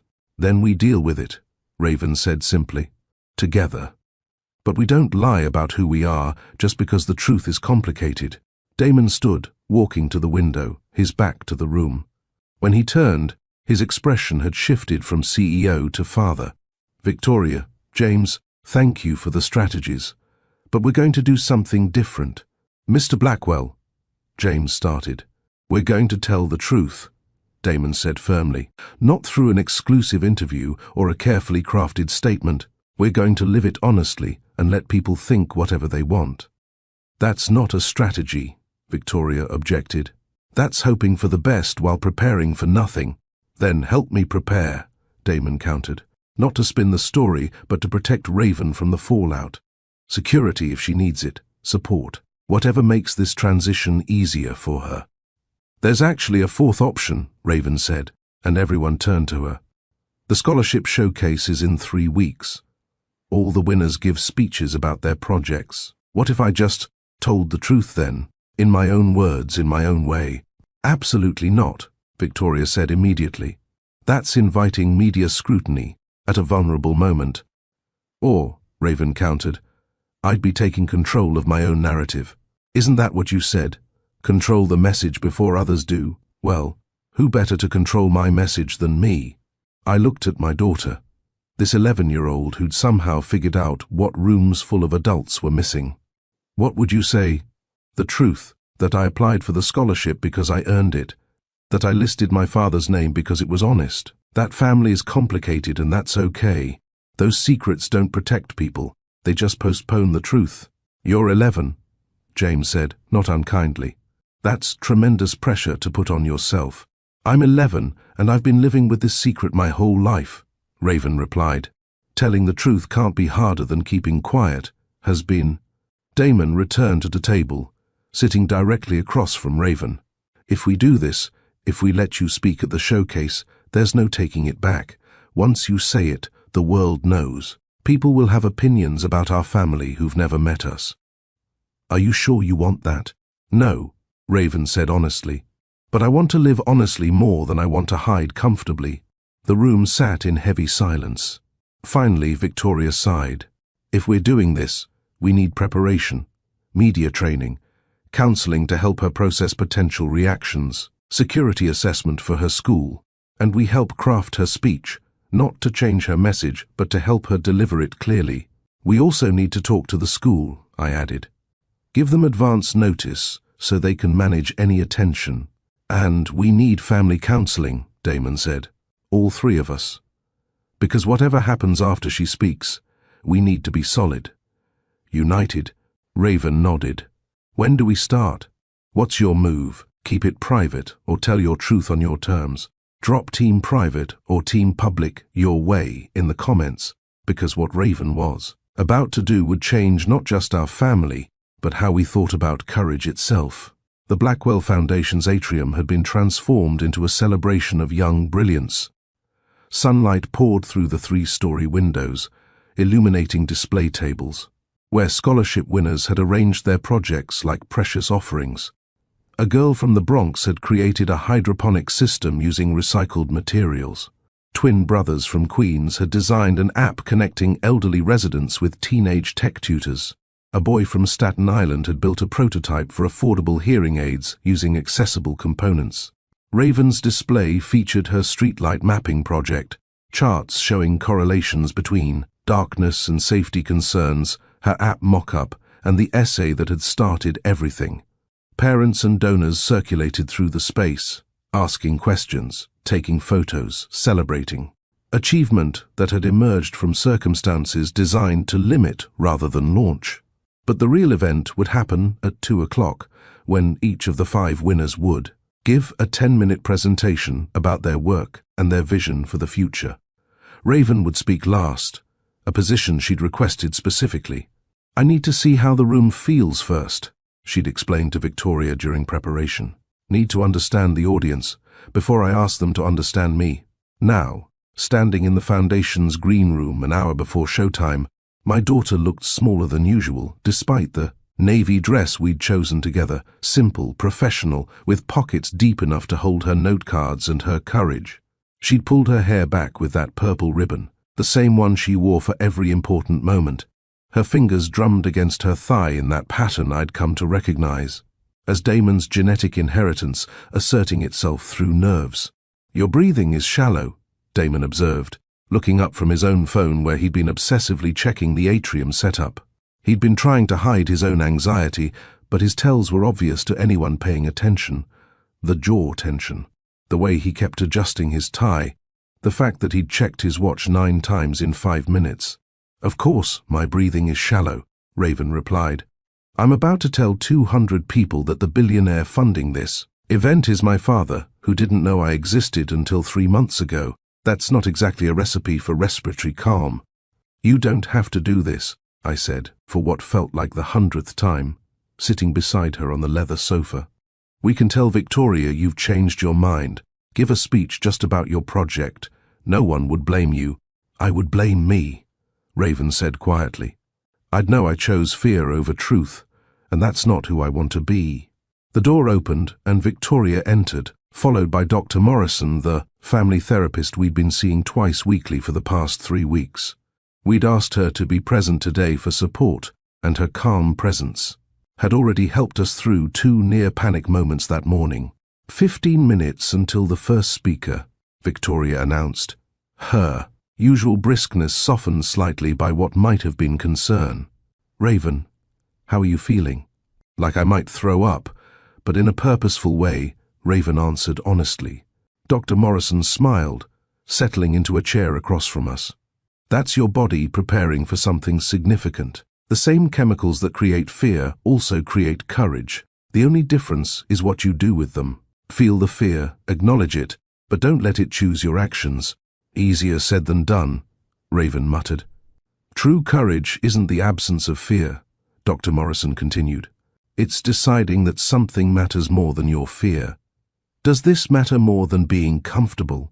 Raven looked at Damon, then at me, then down at her note cards covered in her precise handwriting. "Yes. It matters because living honestly matters. It matters because other kids with complicated families need to see that you can tell the truth and survive. It matters because my mom has been carrying this secret alone for too long, and my dad has been missing pieces of his life he didn't even know were gone." "Then you already have your answer," Dr. Morrison said gently. Through the green room's window, we could see the atrium filled with people. Foundation board members in expensive suits, teachers who championed their students, parents holding phones ready to capture their children's moment of recognition, journalists from education publications, and others, people I didn't recognize, who might be donors or might be reporters who'd heard whispers about today's event being more than a standard scholarship celebration. "There are more people than we expected," Victoria noted, scrolling through her tablet. "Word seems to have spread. I'm seeing credentials from several major outlets." "Major outlets?" I felt my protective instincts surge. "We specifically said this was primarily for the education press. News has a way of finding its own audience," Victoria said diplomatically. "But security is thorough. Everyone here has proper credentials and went through appropriate channels." Damon stood abruptly, his chair scraping against the polished floor. "This was a mistake. I won't let my daughter be fed to media speculation for entertainment. We're cancelling her personal disclosure." "Dad," Raven said, and the words still stopped him every time she used it without hesitation. "I appreciate you wanting to protect me, but you can't protect me from everything. And honestly, I don't want you to. I want you to trust me to do this." "You're 11 years old," Damon said, his voice rough with emotion. "You shouldn't have to be this brave." "Maybe not, but I am anyway." "Where do you think I got that from?" She looked between us. "Mom raised me alone while building a career and never once complained about how hard it was. You built an empire from scratch because you weren't afraid to try something everyone said was impossible. I have both of your determination and both of your courage. Trust it. Trust me." I watched Damon struggle with competing instincts, the executive who'd spent decades controlling narratives, and the father who was learning that love sometimes meant stepping back instead of solving. "Okay," he said finally, sitting back down. "Okay, but I'm right there in the front row. If anything feels wrong, if you want to stop, just look at me and I'll end it." "How would you end it?" Raven asked, genuinely curious despite the tension. "I have no idea," Damon admitted. "Fire alarm? Sudden medical emergency? I haven't planned that far ahead because I'm really hoping you won't need me to." "Despite everything," Raven smiled, "you're kind of a mess about this." Completely, he agreed. Turns out, I'm much better at billion-dollar negotiations than watching my daughter walk into potential judgment. Victoria's phone buzzed. 5 minutes. The first speaker is heading to the stage. Raven, you'll watch from the wings so you can get a feel for the audience, then wait in position for your introduction. We stood together. This unlikely family unit assembled from silence and secrets and second chances. I reached for Raven's hand and found it trembling slightly. Damon put his hand on her shoulder, the gesture that had become natural between them over 3 weeks of Saturday pancakes and halting conversations about everything and nothing. Remember your breathing technique, Dr. Morrison coached. 4 counts in, hold for 4, 4 counts out. Your body knows how to be calm even when your mind is racing. Raven closed her eyes, practicing what we'd rehearsed dozens of times. 4 counts in, her chest rose. Hold. Her shoulders settled. 4 counts out. Her hand steadied in mine. Better, she said, opening her eyes with renewed focus. We walked together to the backstage area, where the first speaker, the girl with the hydroponic system, was being prepared. She caught sight of Raven and grinned. Nervous? Completely, Raven admitted. Good, means you care. My grandmother says if you're not nervous, you're not paying attention to what matters. The girl took the stage to enthusiastic applause, launching into her presentation about urban farming and food deserts with confidence that made it look easy. But I could see the note card trembling in her hand, the slight hesitation when she transitioned between topics. Bravery, I realized, didn't mean not being scared. It meant being scared and speaking anyway. Raven watched intently, studying not just what the girl said, but how the audience responded. When they leaned forward with interest, when they smiled, when they applauded. She was cataloging data, reading the room like a complex system to understand. The second speaker followed, one of the twins, talking about bridging generational digital divides with humor and heart. Then the third, the boy with the hearing aid prototype, who got emotional, talking about his younger sister and had to pause to collect himself.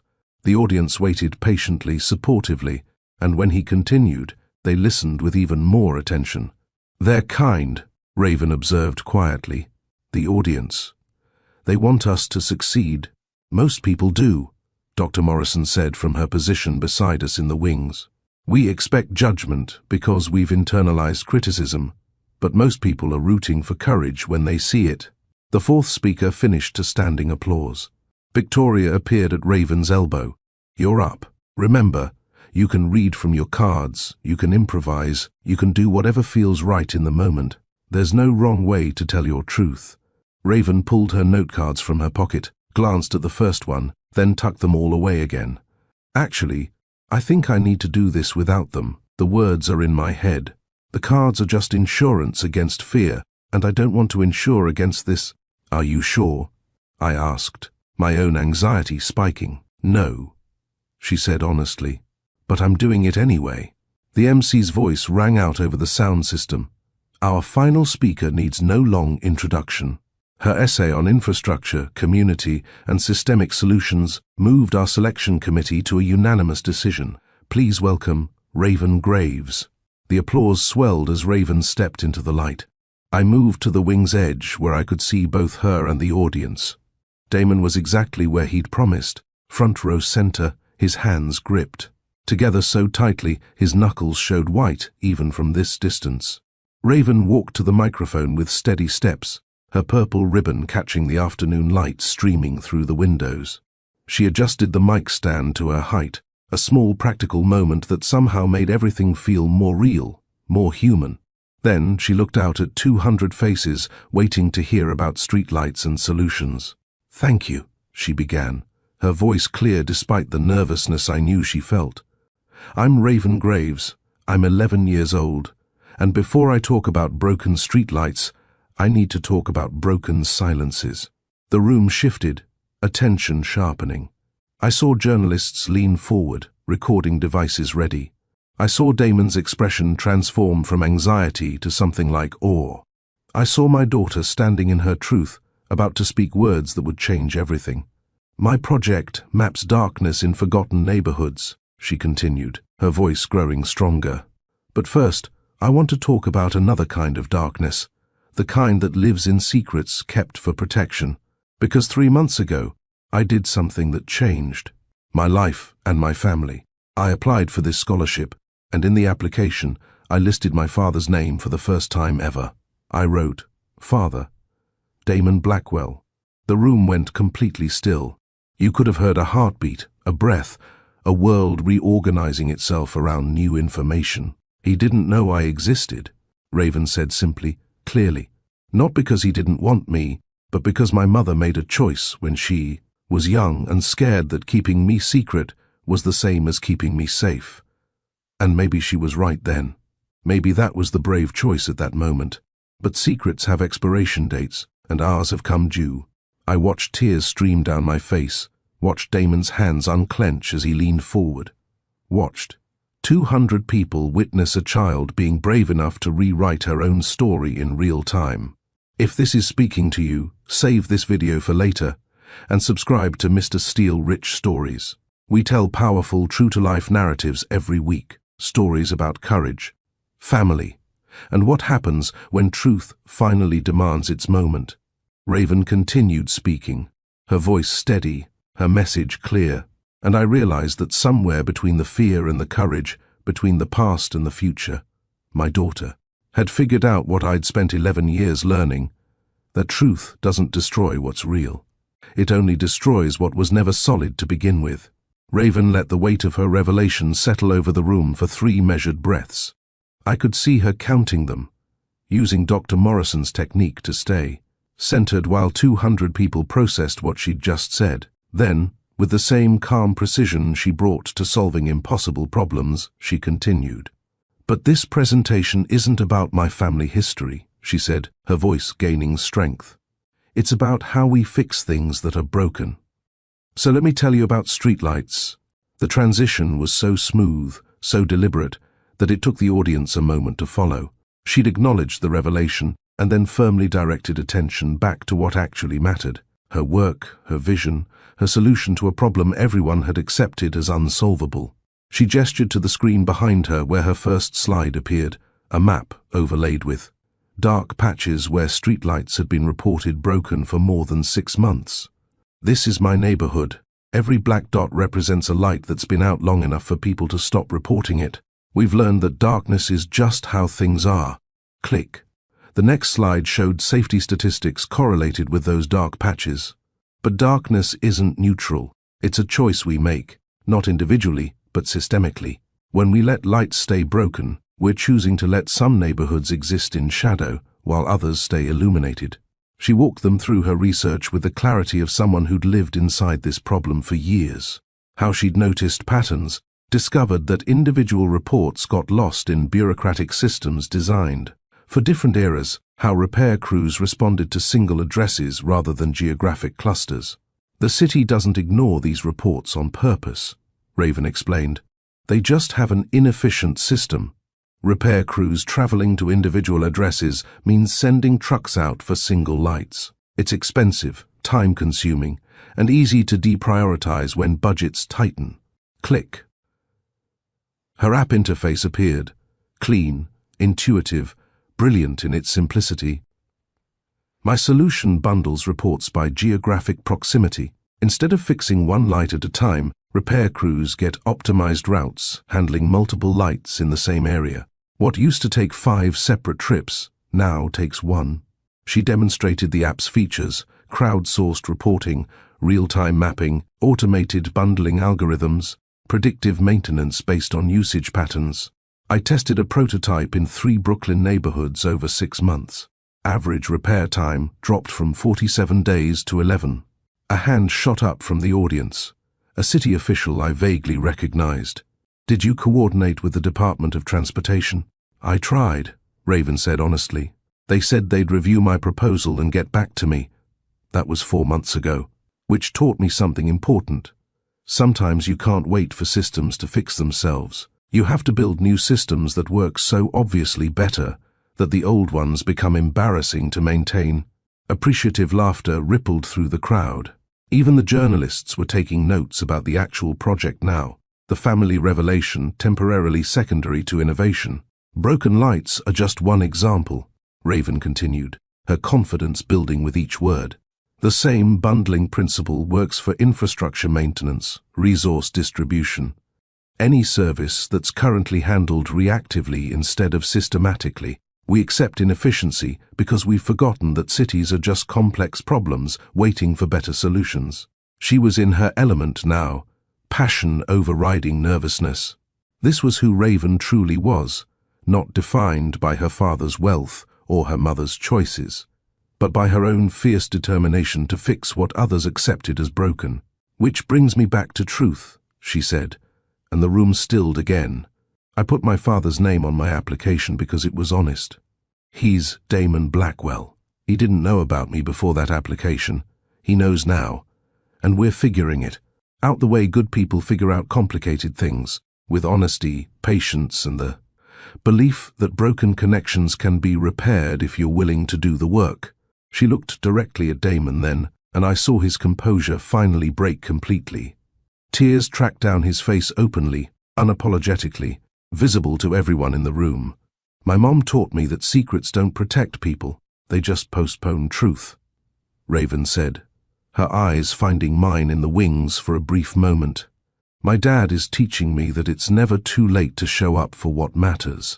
And both of them are showing me that family isn't about perfection. It's about being brave enough to be honest and kind enough to forgive. The silence that followed was different from before, not shocked, but reverent. Even the journalists had lowered their devices, simply listening to an 11-year-old girl redefine courage in real time. Then Damon stood. He didn't ask permission, didn't check with Victoria or his legal team. He simply walked to the stage, and the audience parted instinctively to let him through, understanding somehow that this moment belonged to them. Raven watched him approach, uncertainty flickering across her face for the first time. When he reached her, he knelt so they were eye level, and spoke into the microphone she still held. "I see you," he said, his voice breaking on the words, but carrying clearly through the room. "I see your brilliance, your courage, your heart that's better than mine ever was. And I'm so proud of you, not because you're exceptionally smart or because you built something innovative, though you are, and you did. I'm proud because you chose the truth when lying would have been easier. You chose vulnerability when protection was available.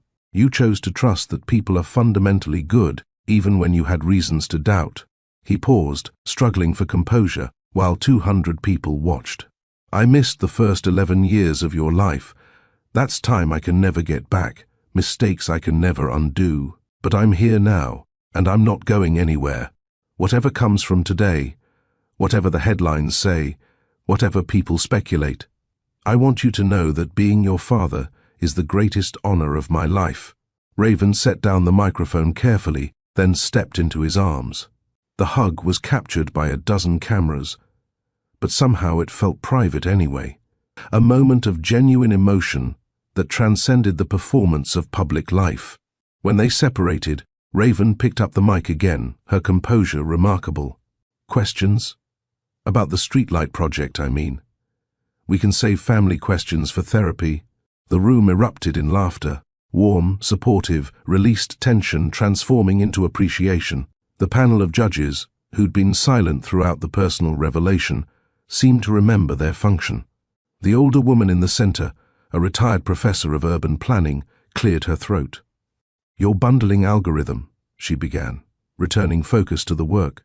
"Have you considered scaling it beyond municipal services? The principle could apply to healthcare accessibility, educational resource distribution." "Yes," Raven said eagerly, back in her element.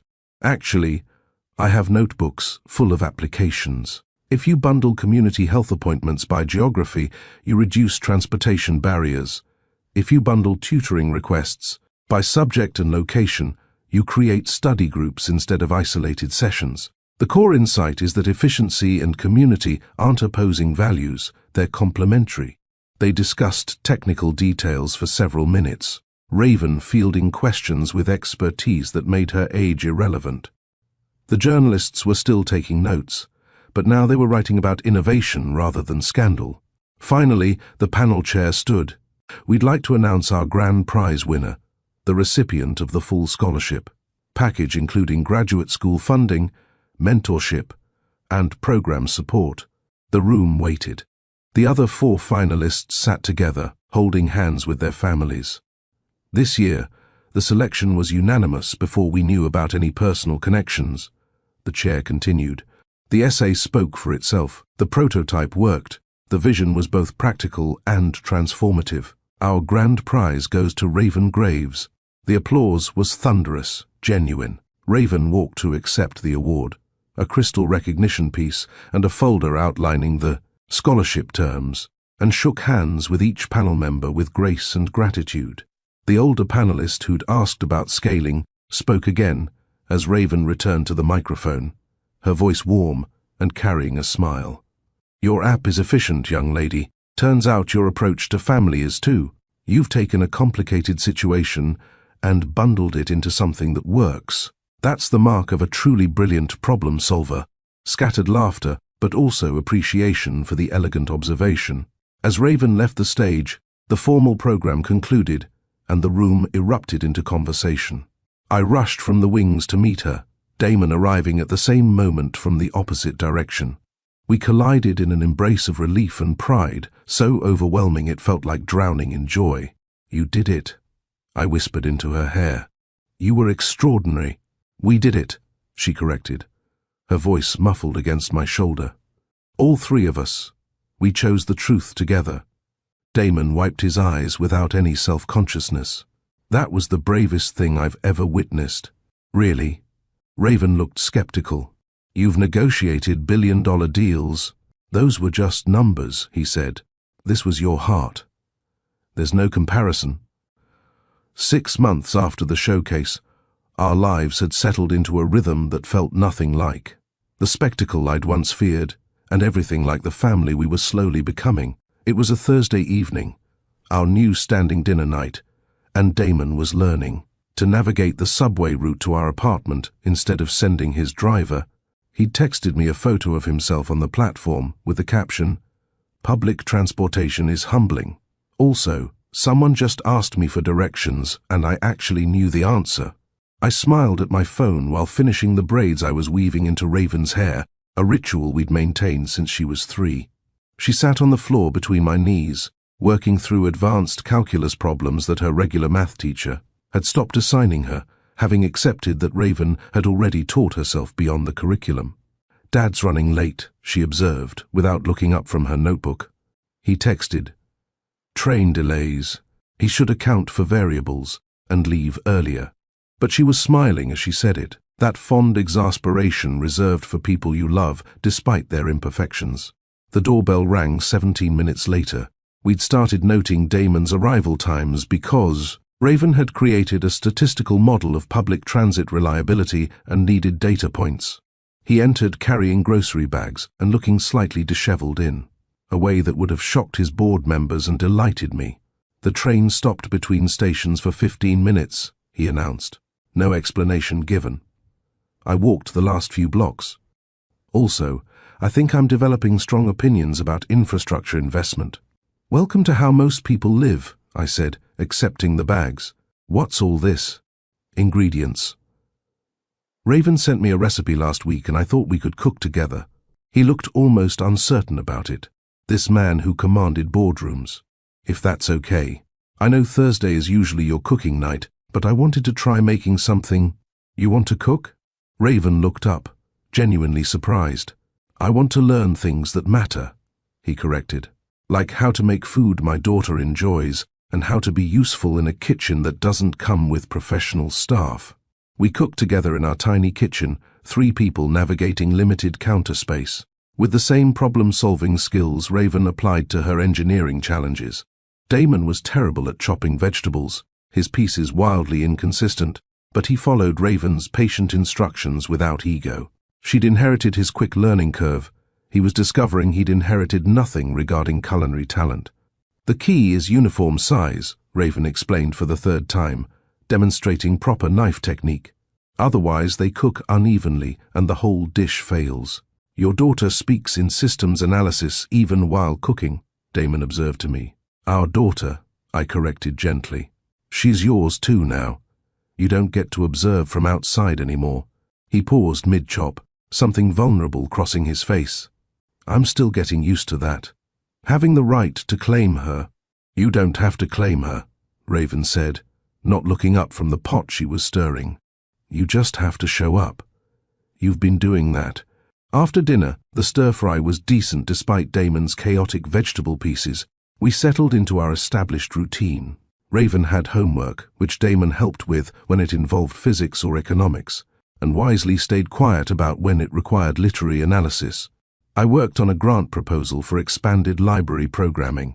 Damon responded to emails that couldn't wait, occasionally reading us, particularly absurd corporate jargon, and asking Raven to translate it into plain language, a game they'd developed that made him better at communicating and her better at understanding unnecessary complexity. Around 9, after Raven had gone to bed, Damon and I sat on the fire escape with tea. He'd started keeping a tin of the cinnamon blend at our apartment, a callback to nights that felt like both ancient history and yesterday simultaneously.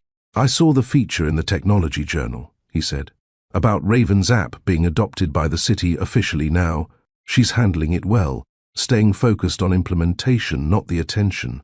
She learned that from you, the ability to care more about impact than recognition. He was quiet for a moment. I've been thinking about something Dr. Morrison said in our last session. We'd continued family counseling even after the immediate crisis passed, learning that maintenance mattered as much as repair. Dr. Morrison had become expert at translating between my experiences and Damon's perspective, helping us understand that we could honor where we'd each come from while building something new together. Which thing? I asked. That forgiveness isn't an event, it's a practice. That we don't forgive once and move on. We forgive repeatedly in small moments as we keep choosing each other despite imperfection. Are you asking if I forgive you? I set down my tea, looking at him directly. For the choices you made 12 years ago that led to my choices. I'm asking if you're still forgiving me. Present tense. Ongoing. I considered this carefully, the way Raven approached complex problems. I forgive you for being young and ambitious, and not knowing what you wanted beyond success. I forgive you for building something that consumed your capacity for a relationship.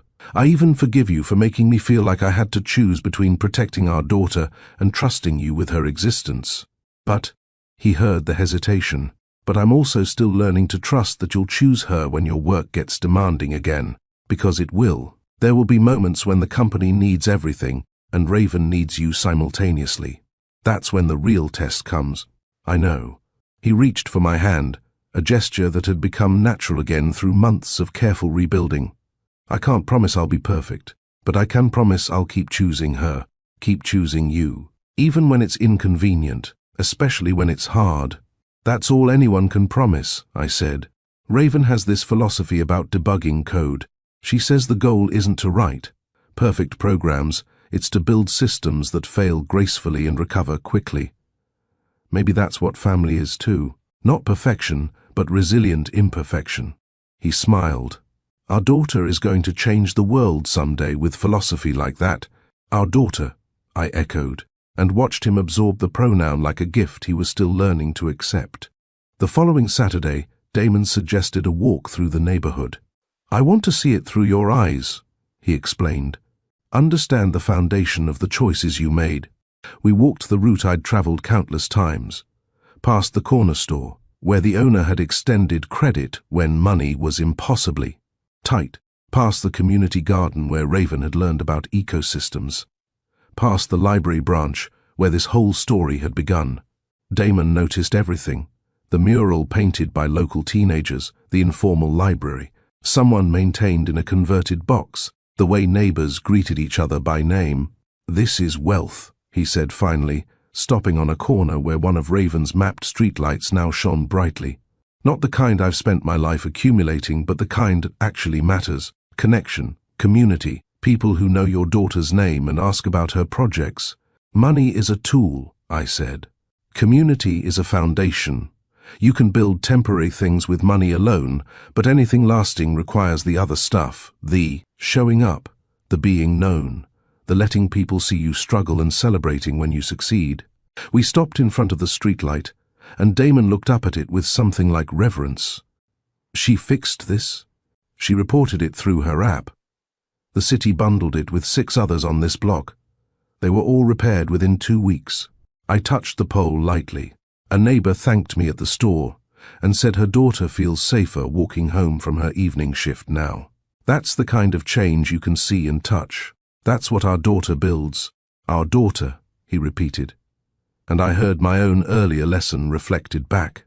We continued walking until we reached Prospect Park, the boathouse where we'd ended things 12 years ago looming ahead. Without discussing it, we both headed for the stone steps where we'd shared cinnamon tea and promises we'd been too young to keep. I was afraid to come back here, Damon admitted as we sat on the same steps. Thought it would hurt too much. Does it? No. It feels like returning to a place I'd forgotten existed, finding it still there. He turned to face me fully. Amani, I know we're taking things slowly. I know we're figuring out co-parenting before anything else. But I need you to know, what I felt for you 12 years ago, it didn't disappear. It went dormant, maybe, buried under all the noise I let drown it out. But it's still here. You're still the only person who makes me want to be quieter, smaller, more human. My breath caught. Damon, I'm not asking for anything, he said quickly. Not asking you to make decisions or promises. Just wanted you to know that when you're ready, if you're ever ready, I'm here. I'm not the same man who chose wrong 12 years ago. Or maybe I am. But I'm trying every day to be someone worthy of the family you built without me. I looked at this man who'd learned to ride subways and chop vegetables, poorly, and show up consistently despite having no model for it, who'd sat through family counseling without defensiveness, who'd listened to our daughter explain algorithms with genuine interest, who'd slowly, carefully earned his way into our lives through presence rather than presence. I learned something too, I said finally. I learned that safety without truth is just another kind of prison. I kept Raven safe by keeping you away, but I also kept us both locked in incomplete lives. We can honor that choice. It came from love, and still outgrow it. So, what does that mean? His voice was careful, hopeful. It means I'm ready to stop living in past fear and start living in the present possibility. It means I want to see who we become when we choose each other with full knowledge of our failures and our potential. I leaned forward and kissed him, there on the steps where we'd ended things, now beginning something new. It wasn't the desperate passion of people in their 20s convinced they'd discovered something no one else understood. It was the careful, deliberate intimacy of people who'd learned that love was a practice, not a feeling, something you built through showing up, telling the truth, and forgiving repeatedly. When we pulled apart, he was smiling. So, does this mean we're dating? Do adults our age still call it dating? I have no idea what we call it, I admitted, but Raven will probably create a framework and terminology guide if we don't figure it out soon. We sat together as the sun set over Brooklyn, and I thought about all the truths I'd learned through this journey. Truth number 1. Love without trust is just fear wearing a different name. I'd loved Raven enough to protect her, but not enough to trust that her father might surprise me. Truth number 2. Secrets don't protect people. They postpone the reckoning. Every day I kept silent was another day of incomplete truth, another brick in a wall that would eventually have to come down. Truth number 3. Children possess wisdom we often overlook.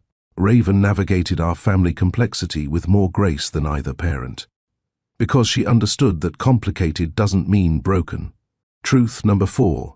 Wealth is measured in who shows up, not what shows up. Damon's money mattered less than his presence. His foundation mattered less than his willingness to sit on our apartment floor, helping Raven work through problems. Truth number 5. Forgiveness is maintenance work, not a single event. We didn't forgive once and move on. We forgave daily, in small moments, choosing grace over resentment. Truth number 6. Courage isn't the absence of fear. It's deciding something matters more than your comfort. Raven taught us that by walking onto that stage and speaking truth, when silence would have been easier, And finally, truth number 7. The right name at the right moment doesn't just get attention. It calls us home. When Raven wrote Damon Blackwell in that application field, she didn't just claim her father. She called all 3 of us home to a truth we'd been avoiding, and that homecoming saved us. 3 weeks later, we returned to the Fort Greene Library for their Community Appreciation Night, the same branch where I'd discovered my pregnancy, where Raven had found that scholarship flyer, where our entire story had quietly developed in the margins of other people's narratives. Damon had donated funding for a new STEM center, but he'd insisted it be named the Community Innovation Hub, not after him or his foundation. Let it belong to the neighborhood, he'd said. Let it be theirs. We stood together at the opening, Amani, Damon, and Raven, cutting the ribbon while neighbors applauded and kids rushed past us toward the new equipment and resources. Margaret, the head librarian who'd handed me that fateful flyer, pulled me aside. "You did good, Amani," she said quietly. "Raised that brilliant girl, built this community, and figured out how to let love back in when you had every reason to keep it locked out. That's the real story here."